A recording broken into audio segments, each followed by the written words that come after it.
Bonjour mesdames, bonjour à nos téléspectatrices et à nos téléspectateurs. C'est Madame Adoléa de Tevy, elle est la directrice de la galerie Waxbox. Bonjour, Oui. euh, mon nom c'est Adolé Adotevi. Merci à Coma pour l'invitation. Euh, alors, on va commencer par le début. J'ai fait un bac en économie. Je détestais ça. J'ai fait ça à cause de mes parents. Il fallait faire une filière qui les honore, en griffe. Donc j'ai fait un bac en économie. Après ça, j'ai fait un bachelor en administration. Euh, et comme je ne savais pas trop ce que je voulais faire, j'ai fait un bachelor par cumul de certificats. Donc, j'ai fait en premier administration, ensuite j'ai fait communication et ensuite j'ai fait comptabilité. Alors, j'ai fait les 2 premières années successivement. Après, j'en ai eu marre parce que j'avais envie de quitter un peu le Canada. Je suis restée là-bas pendant une bonne période. J'avais envie de partir un peu. Et à ce moment-là, j'ai proposé à ma mère de rentrer au Bénin pour travailler un peu avec elle parce que j'avais jamais. Ma mère vend du pagne.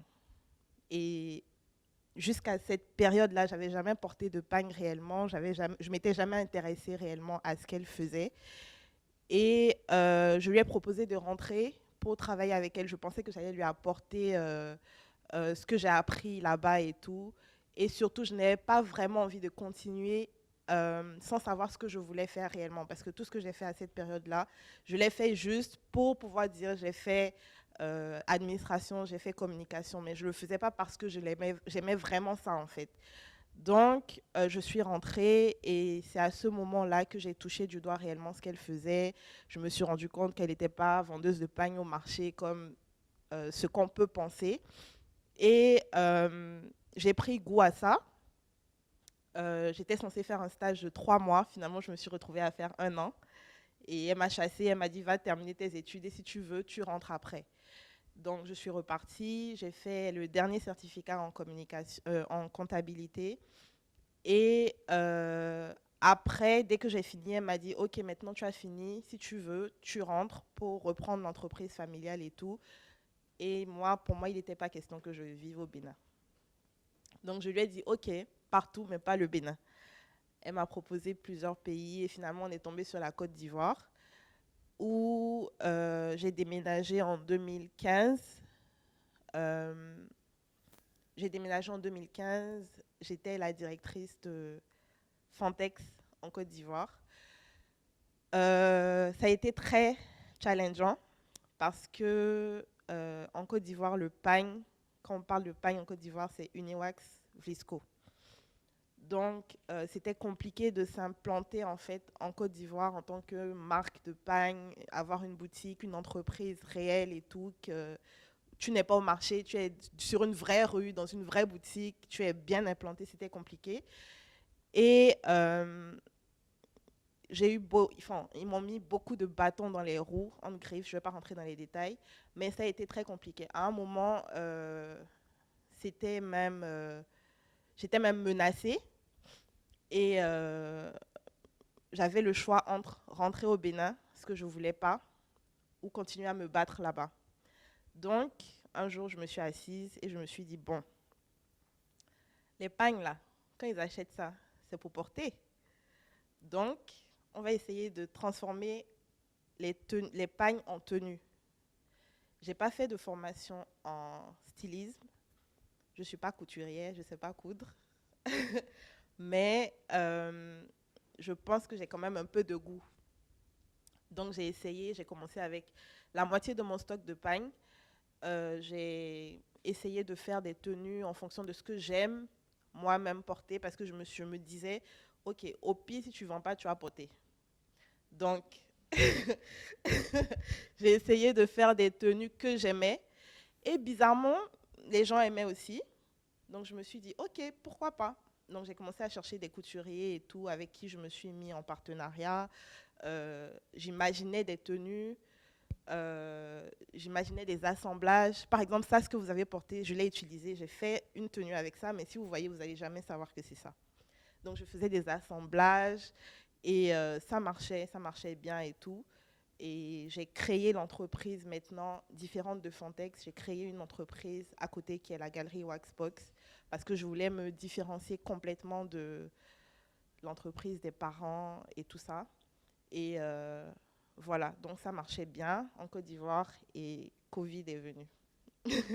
Et Covid est venu, donc j'ai dû rentrer au Bénin où je me suis dit, bon, avoir une entreprise en Côte d'Ivoire, c'est bien. Pourquoi pas au Bénin aussi? Donc j'ai créé la galerie Waxbox au Bénin aussi. Et voilà. Donc mon métier, en fait, consiste pas à coudre. Je ne suis pas couturière, mais je crée des modèles, je sous-traite, je travaille avec des gens sur le terrain qui s'y connaissent dans le domaine. Et voilà. Alors, mes semaines sont très tranquilles. Mes semaines sont très tranquilles parce que je suis quasiment tout le temps en train de travailler. Je suis tout le temps en train de créer, de chercher en fait, de faire des recherches sur des nouveaux modèles. Euh, quand j'ai du temps, et j'ai beaucoup de temps, je suis tout le temps en train de chercher qu'est-ce que je peux faire, qu'est-ce que je peux créer. J'ai la chance d'avoir la maison de pagne à côté, donc je me promène dedans, je choisis des tissus qui m'inspirent. Euh, je commence à travailler à 11 heures en général. Donc le matin, j'ai le temps de déposer les enfants, de m'occuper des enfants, petit déjeuner, laver, déposer à l'école et tout. Je reviens à la maison. J'ai le temps de faire un peu de sport parce que c'est important. Je commence à travailler à 11 heures. Je cherche, je fais des recherches, je planifie aussi. En fait, je fais un peu tout. Je planifie des photoshoots. Quand je finis de créer les modèles, je dois planifier le photoshoot, je dois planifier sur le mois comment je dois euh, poster les photos sur les réseaux sociaux, je dois communiquer avec les clients, je dois relancer les anciens clients. Enfin, il y a beaucoup de choses à faire dans une semaine. Et en général, j'essaie de me planifier. Genre, je me dis lundi, je communique avec les clients. Mardi, je poste sur Instagram. Mercredi, je fais tant. Mais à la fin de la journée, en général à 19 heures, je rentre à la maison, je m'occupe des enfants et ma journée reprend en général le lendemain à 11 heures. Donc c'est ça.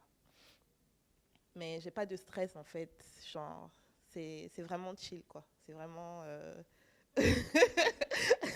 Et c'est ce côté-là que j'aime beaucoup en fait parce que j'ai eu à travailler pour des gens et franchement, chapeau. C'est ce côté que j'aime. J'aime être libre de faire comme je veux, quand je veux. Et voilà. Voilà. Non, je dessine pas. Je crée dans ma tête. Genre, par exemple, je vois ce que vous avez porté. J'aime bien les manches. Je vois ce qu'elle, elle a porté. J'aime bien le col. Et je sais, dans ma tête, que je veux ces manches avec ce col. Donc, quand je vais voir mon couturier, je lui donne le tissu. Je lui dis, ça y est, coupe-moi les manches là comme ça. Et puis coupe-moi la robe là comme ça. Et puis on assemble. Et je vois en même temps ce que ça donne. Et si ça me plaît, bah je fais. Non. En fait, je leur montre des photos. Et c'est pour ça que je reste avec eux en fait pendant la découpe, pendant la couture de la première pièce. Pour être sûre en fait que c'est ce que je veux qu'il est en train de faire. Donc non, je dessine pas et je sais que c'est très bizarre. Je dessine pas, je coupe pas, non. Je me base sur ce que je vois en fait. Parce que en fait, il y a personne qui crée réellement, on copie tout ce que tout le monde fait.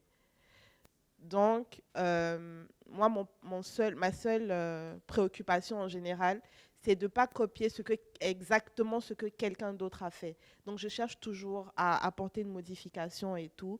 Et comme je disais, ça peut être juste les manches qui diffèrent, mais je reste avec le couturier et il fait la première pièce devant moi et je sais que c'est ce que je veux qu'il a fait. C'est vrai que j'ai pas dit que je fais du prêt-à-porter. Je fais pas vraiment de couture. Je suis pas couturière. Je fais pas du sur-mesure en général. Je fais du prêt-à-porter. En général, je crée une ligne de vêtements toutes les 3 semaines. Je crée une collection et je fais pas vraiment Non, c'est pas que vous apportez votre pagne et puis que je suis en partenariat avec une marque de pagne. Je ne fais que ce que eux ils me proposent et je crée en fonction de ce que eux ils me proposent, que j'expose dans ma boutique. Donc c'est ça. Franchement, je suis pas vraiment intéressée par ça parce que vu que je travaillais, vu que j'étais la marque de pagne à la base, j'ai travaillé avec des stylistes. Et le monde du défilé et tout ça, je pense pas que que j'ai la patience de faire ça. Je me vois plus en train d'ouvrir des boutiques un peu partout où je dépose mes habits et puis vous allez acheter. Mais je me vois pas vraiment en train de faire des défilés. Non, c'est un monde assez pourri. Et je pense pas que je sois assez pourrie dans ma tête pour gérer avec eux.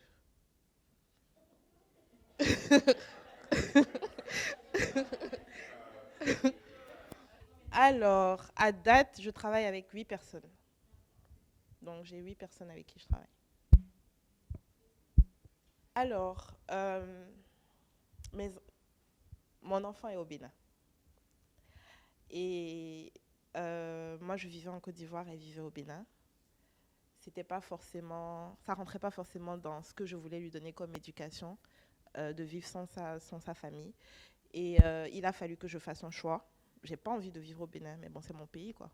J'ai pas envie de vivre au Bénin, mais je suis obligée à cause de plusieurs raisons personnelles.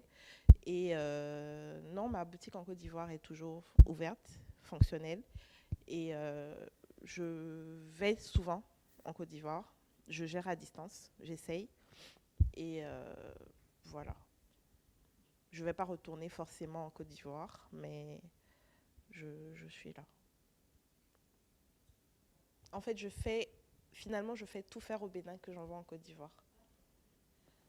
Le plus facile et le plus intéressant, c'est la Côte d'Ivoire. Parce que déjà, ils ont un pouvoir d'achat plus élevé, c'est sûr. Mais en plus de ça, ils valorisent en fait plus le travail des gens. Contrairement au Bénin, où tu vas proposer par exemple une tenue, je donne un exemple bête, déjà à 20 000.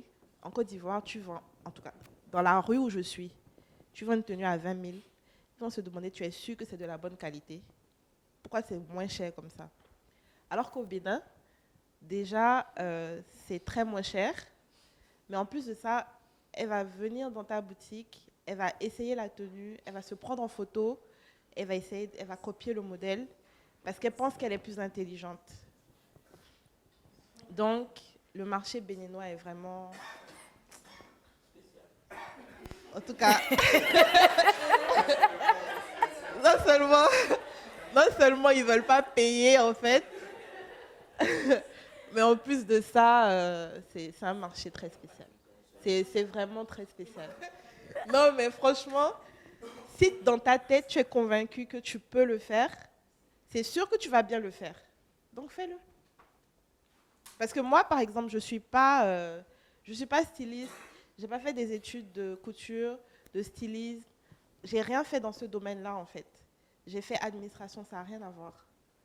Mais je trouve que je m'en sors quand même dans ce que je fais parce que j'aime ça. Donc, peu importe ce que tu veux faire dans ta vie, en fait. Si tu as envie d'être cireur de chaussures, si tu es sûr que c'est ce que tu veux faire, tu seras le meilleur cireur de chaussures. Donc, si tu penses que tu peux le faire, fais-le. Merci beaucoup et j'espère vous revoir très bientôt à ma boutique. Merci beaucoup à Adolé qui nous a partagé un peu son expérience, comment ça se passe. N'hésitez pas à faire un tour à sa boutique. Elle est à la descente du nouveau pont en direction de Saint-Michel, sur la droite. 4e boutique à droite, donc vous pourrez la retrouver là pour aller choisir des tenues. Merci beaucoup Adolé.